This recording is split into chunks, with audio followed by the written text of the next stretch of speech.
note that all council members are present. Item 1 on the agenda this evening was a closed session. We have no report out from that closed session.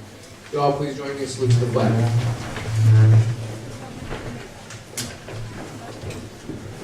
I pledge allegiance to the flag of the United States of America and to the republic for which it stands, one nation, under God, indivisible, with liberty and justice for all.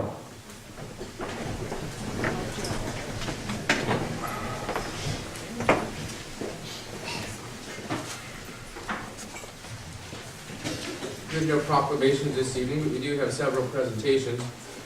First presentation is for Year of Service Award for Randall Bratton. Who's presenting? Okay. Chief Bratton? Thank you. Or Fire Chief Button?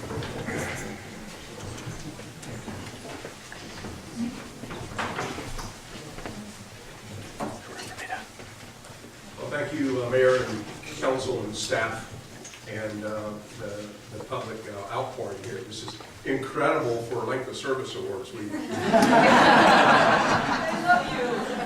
just want to thank everyone for showing up for these three individuals. So thank you so much.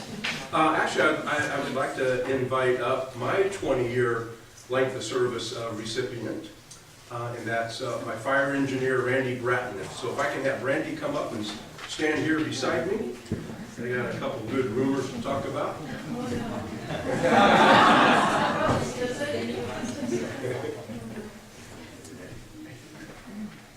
Well, we had the pleasure 20 years ago to bring Randy on to our fire department. So we are recognizing, obviously, Randy tonight for a 20-year length of service. He actually brought with him some fire background, some fire experience. He was with, back then it was called CDF, California Division of Forestry, CAL FIRE as it's known today. So he was a, a seasonal firefighter for those years. And again, fortunate enough to have Randy join us in '94. I mentioned a fire engineer. An engineer basically means that Randy is qualified and certified to drive every fire equipment, fire truck, fire engine, heavy rescue, every vehicle in our fire department. He's qualified, certified to do so, and he does an excellent job. And he's been doing it for 20 years on top of that. A lot of people still don't understand or realize today that we are a volunteer fire department. So when our firefighters show up at your front doorstep on Christmas morning, Thanksgiving morning, they're there, they're volunteers, they're coming from their homes. They may be getting ready to go out for an anniversary dinner or opening presents at Christmas morning. The pager goes off, the 911 call comes in, and the Sebastopol firefighters arrive at your doorstep. Pretty incredible for a city this size that we still can operate in a volunteer status. And I'm very proud of Randy and every member of the fire department.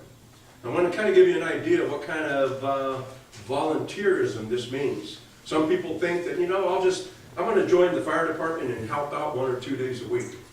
Well, that's not how it works. When you join the fire department, you are on call 24/7, 365.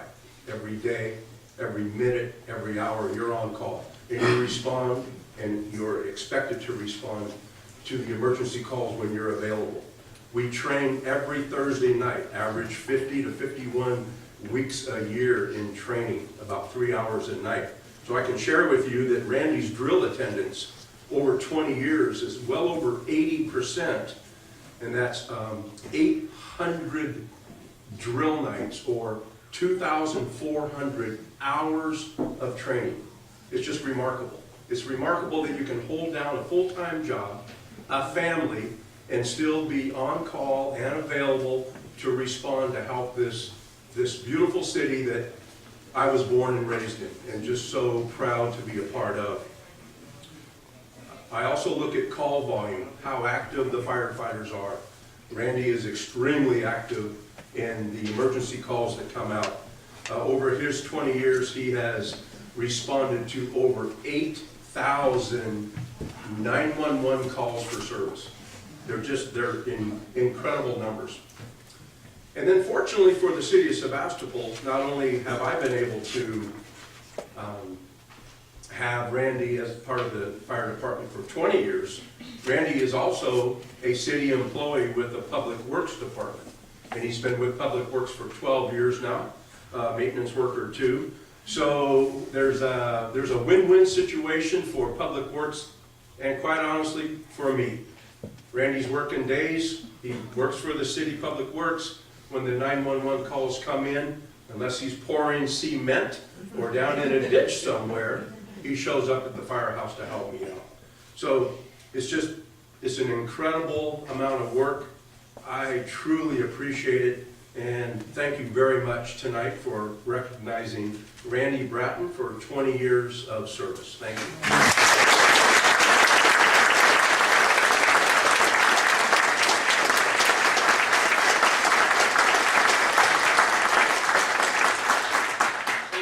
Appreciate all the fellow firefighters for showing up to support me tonight. I thank the city, I like to thank Bill, not much for much of a speech. I thank my family, my wife, the daughter. So thank you very much.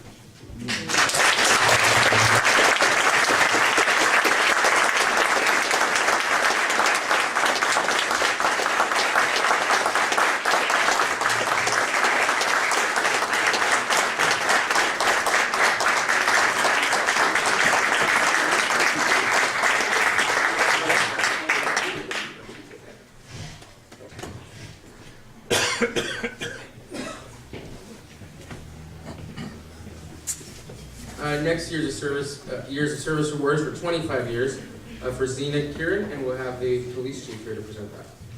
Zina, if you want to come up, it's okay. Nobody knows how to pronounce it, it's all right, she's used to that. Zina, if you want to come on up, that would be great.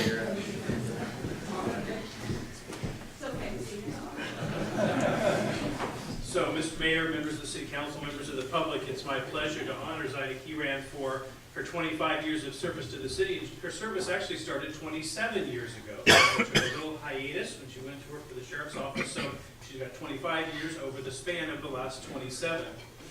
We hired Zina as a police aide, the parking ticket person, in April of 1987. And while she was in her training, she was driving a Cushman that we used to drive, a little cart, and there was a truck that was double parked downtown. And she tried to squeeze between that truck and a parked car and wasn't successful. She strayed to Sue Kelly's parked car. Do you remember that, Sue? You remember that? But we kept her on anyway, even though she hit Sue Kelly's parked car.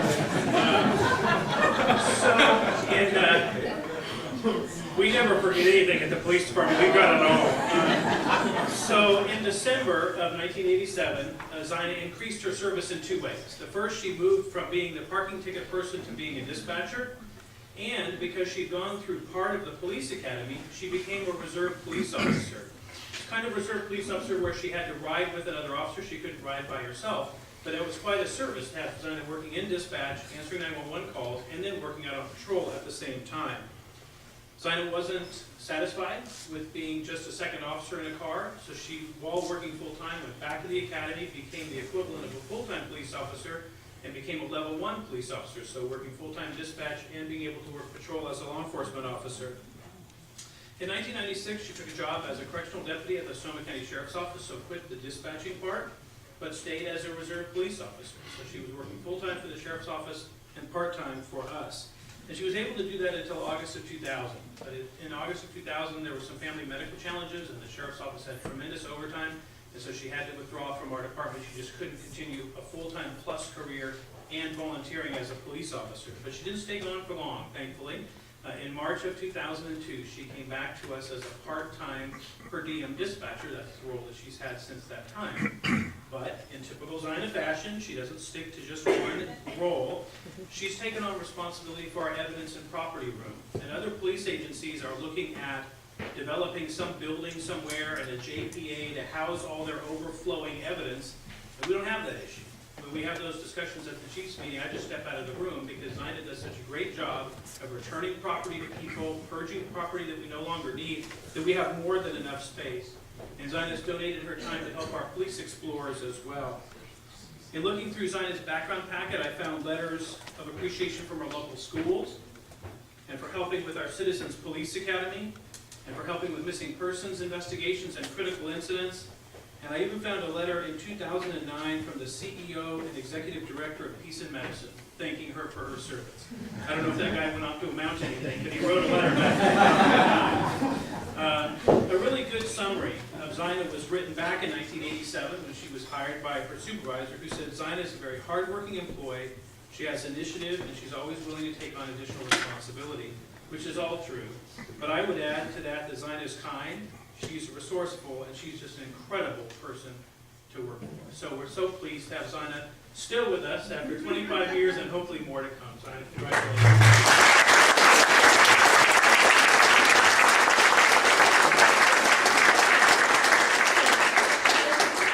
It has been my pleasure to work for the city for 25 years.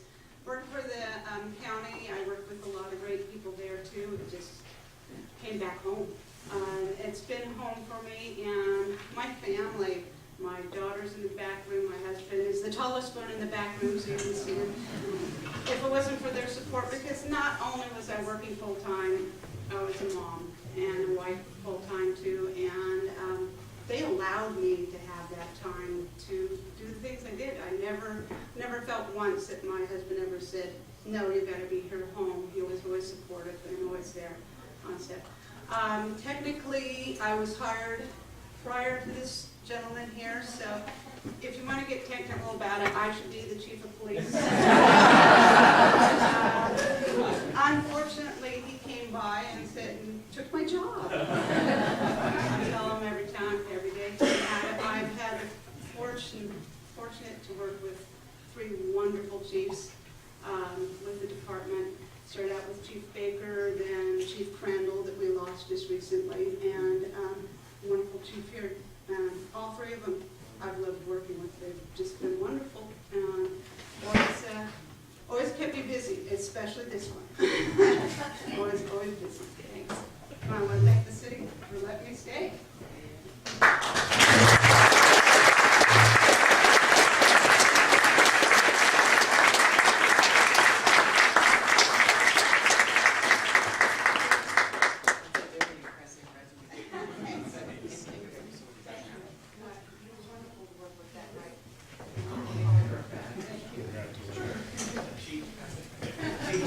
Sorry for getting you 4 years ago.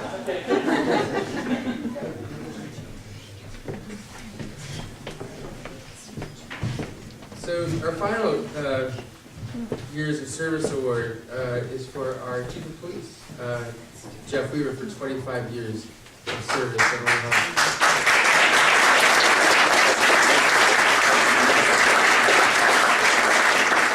And we have our city manager, Larry McLaughlin, is going to say a few things. It's my honor to introduce our police chief, Jeff Weaver, tonight on the occasion of his 25 years with the city. I think we don't realize how fortunate we are that we've had one police chief who's actually worked in this city for 25 years.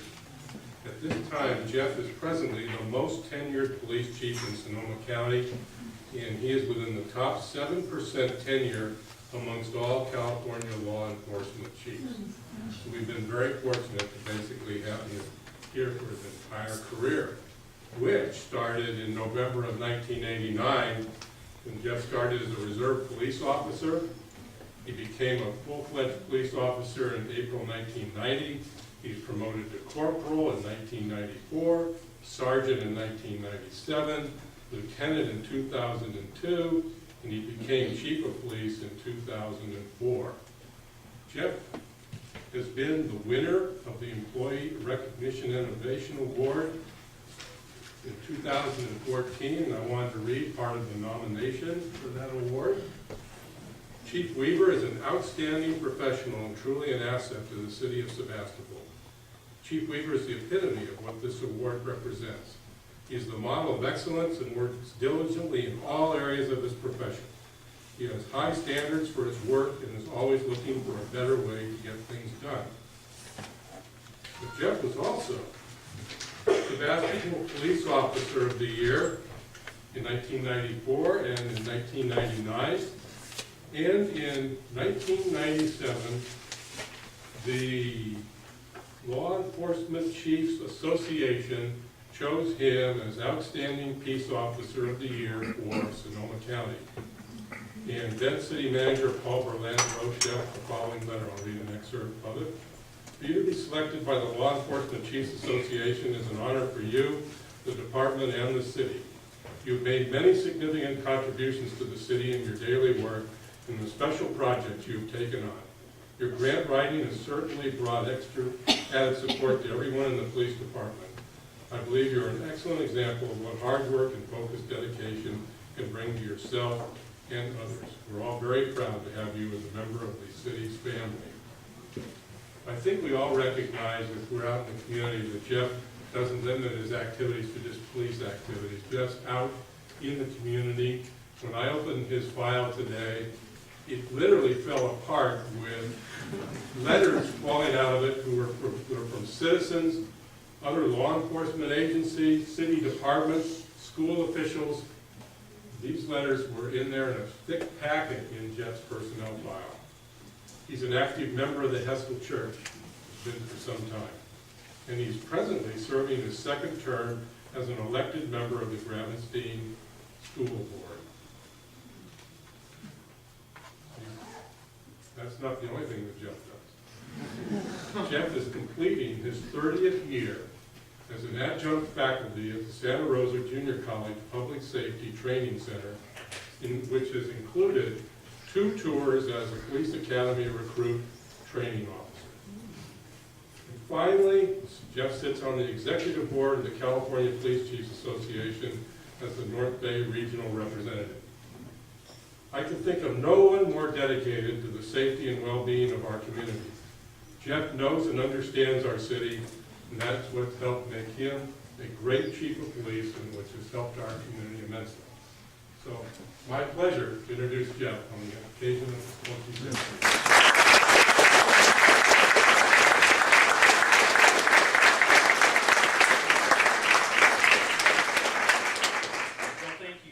Thank you very much. I appreciate this honor. 25 years has gone by very, very quickly. I greatly appreciate and value the support of this city council and prior city councils. You show that in many ways, and it's more important than you probably know, and I greatly appreciate it.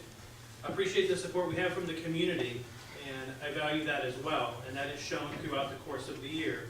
I see it every apple blossom when I walk the entire length of the parade route twice, which gets harder as the years go by, but I make it all the way up and back every year. And the number of people who reach out, shake your hand, say hello is just astounding, and I appreciate it. I appreciate the chance to work for Larry. He's been a great boss. All of the city managers have been wonderful to work for, and our fellow city staff are just incredible, so collegial, so cooperative. We're all working toward a common goal, and it's great.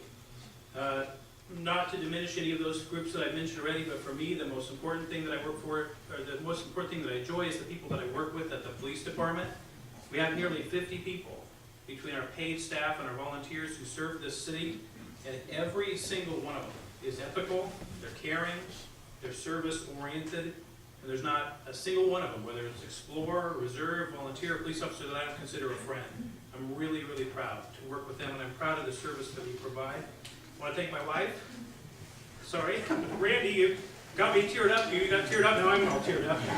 My wife is here. We've been married for 20 years. We have twin boys who are seniors at Amley High School, and you can imagine the number of nights that I've been gone over the last 25 years, the weekends that I'm gone, the phone calls in the middle of the night, and they're beyond supportive. And I wouldn't be able to be the chief at all, much less for this length of time, if it wasn't for the support of the family. So, sweetheart, I love you, and I appreciate that tremendously. So, in closing,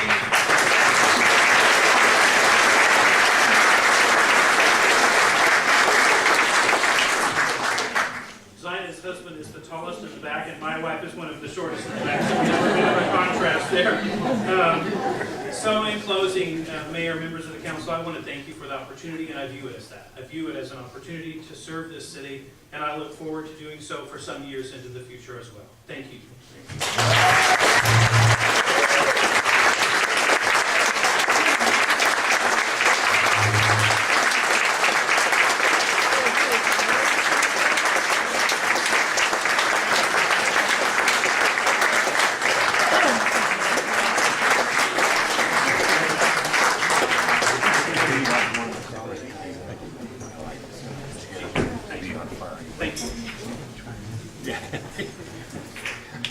such a good note. Maybe we should just end the meeting here. Everyone's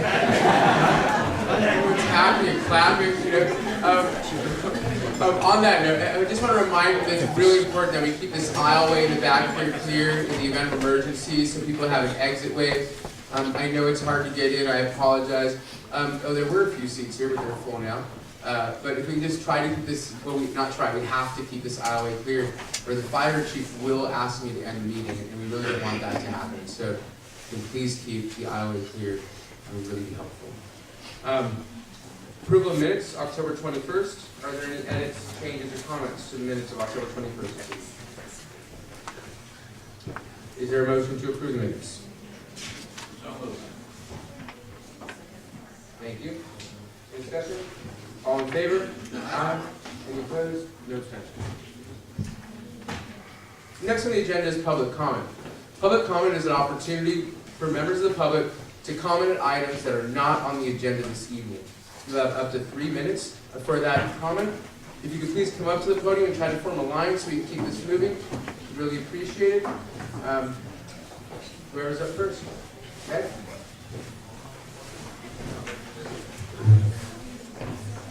Good evening. My name is Meg Mizutani, and I'm here on behalf of Sebastopol Rural Friends tonight.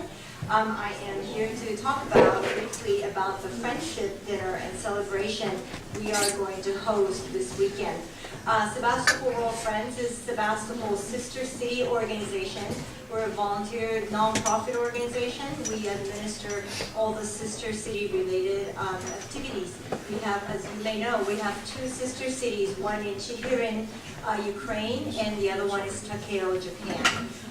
We are going to host this annual event, dinner event, this weekend on Saturday the 22nd at Enmanji Temple. The door opens at 6 o'clock. The dinner and the program will start at 6:30. We are going to serve our sister city foods. So we have sushi and borscht. Diversity. For turkey, you have so much turkey. Come and enjoy borscht and sushi and some other delicacies from both countries. So we will not disappoint you.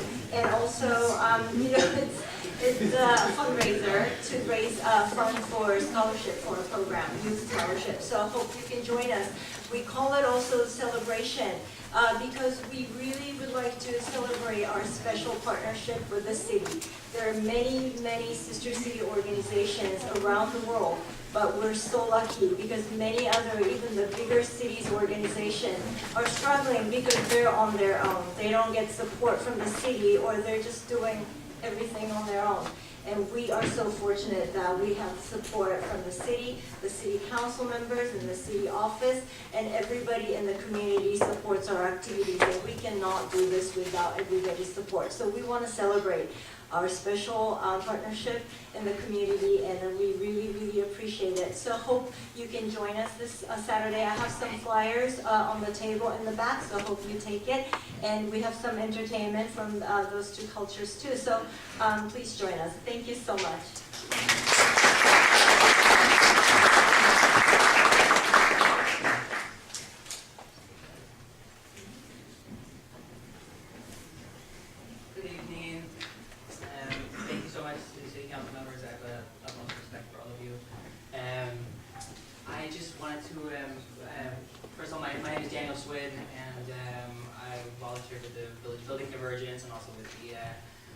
CBS, but today I'm here for the bike trails, and I think, in order to keep Mayor Roberts and Mayor Jacob, to keep the aisle clear, there's a lot of kids out there, and my kids would love to go to bed as well, and I brought them with me because I do that sometimes.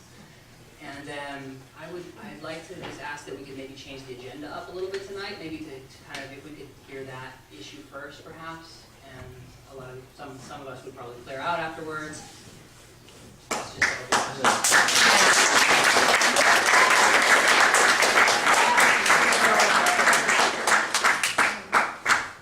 and that's all I really have to say. Thank you. So I know that we're a big group of people, and we like to clap and engage in different ways. And clapping slows down the meeting because we have to wait for that to finish. So it's great to express ourselves. I understand the need to do that, but to keep the meeting sort of moving so kids can't go to bed. And we will consider rearranging the agenda this evening because we do see a number of people. How many people are here for the trails, human-friendly sort of infrastructure item? Oh, just a couple. All right. Okay. So, Nobody's here for the stormwater item? so We actually brought 10 minutes out of here. if you have kids and they want to come sit in front here, we have some area on the floor that looks quite comfortable to me. Yeah, hardwood floors. I think we'll get through a few more public comment portion, probably about 5 more people or so, and then we'll postpone public comment to the evening. And if the council has no objection, I would move the trails item up in the agenda. Is there any objection to that? Okay. Just an informational question. The one item before that is a report from the Complete Streets Committee. Do we have a time for that? Is that like 20 minutes? Or what's our expectation? I didn't see, Jeffrey must be here, our presenter.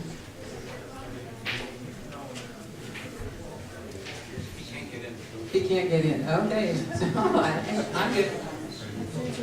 All right, well, let's continue with about 5 more people for public comment, and then we will postpone the rest of public comment and move on to our agenda items. Hi, I'm Nicola Vito from Sebastopol, and I'm here tonight to actually talk about CVS. The last time I was here was that dreaded night after you all took the straw vote to settle the lawsuit with them. And it was, I know there was a good compromise, but it was really a huge disappointment. And somebody from CVS was here, I think their attorney, and I was talking a little bit of smack to her. And we talked about, stepping up the boycott. And unbeknownst to me, shortly thereafter, I was invited to a meeting by somebody else who said, who was actually organizing the community to boycott CVS. And so I'm really just here to say that I'm grateful for that and really make the announcement that plans are in the works in our community to boycott CVS, especially as the holiday season comes around, to send them a message that we're not happy about this. I know that there are people that are a little bit trapped in CVS. They must go there for their medications because of insurance reasons, and sometimes, there's maybe you can get a mail order, but if you're stuck going there, you have to do that. But I hope that people will stop buying their other stuff, and let's see, we need to talk with our dollars. So, thank you. Thank you.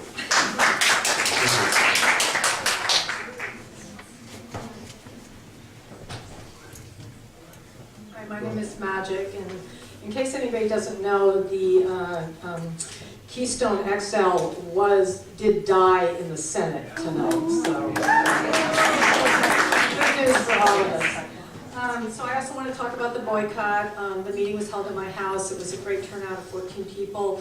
We really want to invite more people. I did write an article that is going to be in the Sonoma Gazette, and the editor wrote back and said, Sebastopol once again leading its way as a community that really knows how to get things done. So I just want to read briefly that although the council decided to approve the project to prevent us from bankruptcy because they cost us $336,000 in lawyer's fee, they did each one of them advocate for a boycott. So it is unusual in this day and age for our political representatives to actually advocate when they can't do something within their jurisdiction in the law. They can advocate for it, and they're advocating, and we need to come together and really make this boycott happen. So that CVS, just because it's been approved doesn't mean it has to be built. So every time you talk about it, just talk about the proposed CVS that's not going to happen. Also, you want to know that Chase Manhattan Bank pulled out of the deal with CVS. So they're already thinking it's not a good deal. So that's huge right there. So we also have a sign-up sheet in the back table if you want to get involved in helping with the pickets, with the boycotting, and really moving towards also coming to the next meeting. If you notice, there's an agenda item that was canceled and moved to December 16th, and that's about the It's called the Formula Business Ordinance, and right now it's temporary, and we want to make it permanent.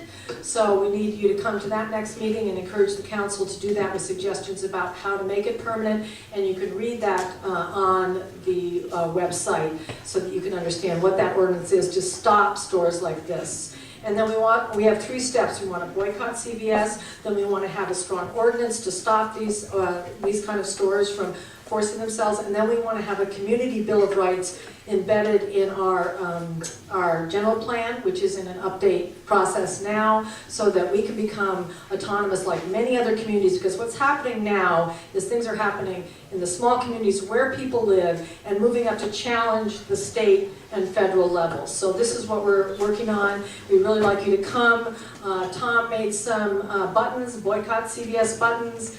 There's other things in the work from other groups in the community that you'll hear more about later. But I just want to encourage you to read the article, so it'll give you some background in the next Gazette. Don't just say, you know, everybody I talk to, by the way, says, I'm not shopping there. But please put it out on your email list, on your Facebook page. Talk to everybody. We can take back the power of our town and not let that happen. So thank you very much for your time and for the amazing thing that you all advocated to stop these bullies and terrorists. Your words. Thank you. Well, thank you. It kind of reminds me of good old Sebastopol in the 60s with the Eye and Bodega Head. And of course, we stopped PG&E, who is Rothschild, by the way. For those of you who are unaware, if you type in your search engine PG&E followed by Rothschild, you'll find that that is PG&E. So why I'm saying that is I've got great news. Because of my research with the Russian River Water Tour recently, and talking to a number of people, I discovered something I did not know, and maybe you don't know either. I didn't know how water was made. I didn't know that water is renewable, made deep within the mantle of the earth. It's perpetually made, which is why after the Napa earthquake, we have rivers that were dry and streams that were bone dry that are now running. We also have wells in Napa that have become artesian wells. So when you think about Hawaii and that continuous, beautiful, cascading waterfall off the top of a mountain that's running forever at the same volume, that's called primary water. Again, primary water surfaces by crevices, particularly in earthquakes, but we can get to it easily. This is how Israel has abundantly been able to populate, because back in the 50s, they met with primary water experts and were able to get to primary water. The same thing with Muammar Gaddafi. When they were searching for oil, they hit primary water. There's a great YouTube app, and I would recommend everybody remember this name. Water Crisis Hoax, because we have plenty of water. And when you go to that YouTube, Water Crisis Hoax, you'll also be referred to this book, New Water for a Thirsty World. Japan knows about it, the Russian scientists know about it, Israel knows about it, countries all over the world know about primary water. The crisis that is being amped up, that is diminishing property values and certainly imploding the value of farmers and their ability to produce organic produce. In the Chronicle just a few days ago, I was hearing devastating stories. We need to get this information out to all the farmers and ranchers. They need to know about primary water.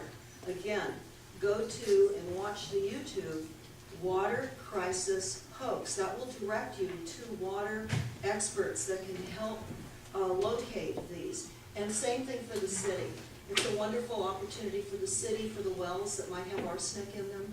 You can actually bypass the surface water, which is all part of the traditional well drilling, and get down into primary water. That pushes all the toxins up because it's beautiful, pure, fresh, gorgeous water. Thank you so much. Thank you. Hi everybody, I'm Jonathan Greenberg of Sebastopol, recently city council candidate. My comments about the bike trails, my support of it, and concerns about it, I put in writing, so it seems like a lot of people are going to want to speak on that. There are two other subjects I want to bring up tonight.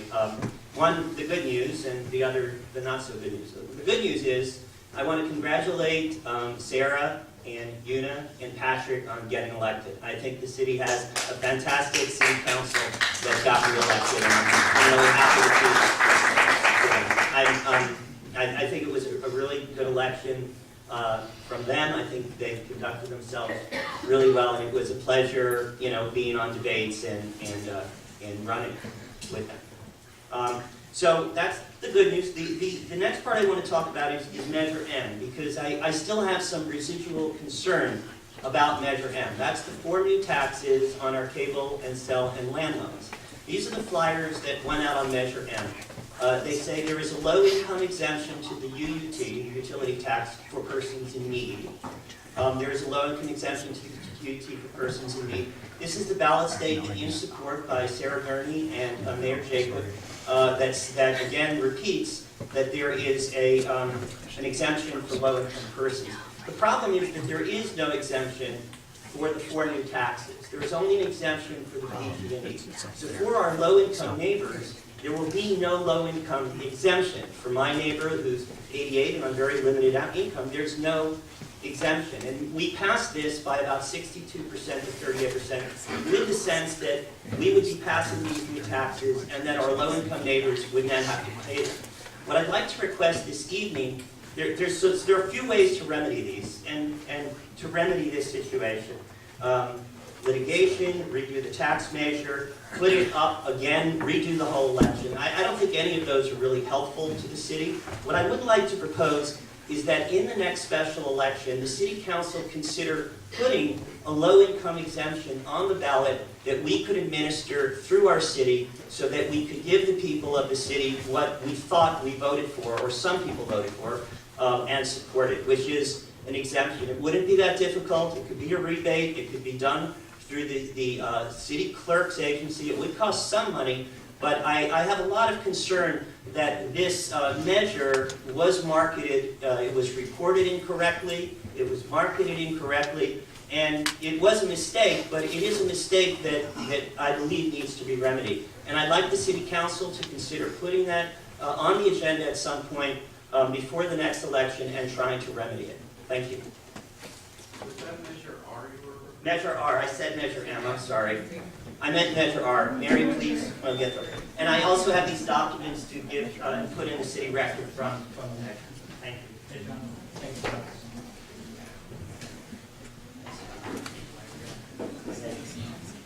Okay, one moment, sir. Hi, everybody. So again, we really have to keep this aisleway. Again, there's like, you see this whole chain coming down at me. We have to keep this opening open, or they're really going to make me shut down the meeting. It's really, I can't ask too many more times before it's going to become a problem. So I really need a 3-foot pathway of no people going out of this room in order for us to keep the meeting going. I apologize. I wish we had a bigger space available, but it's really important that we keep things safe.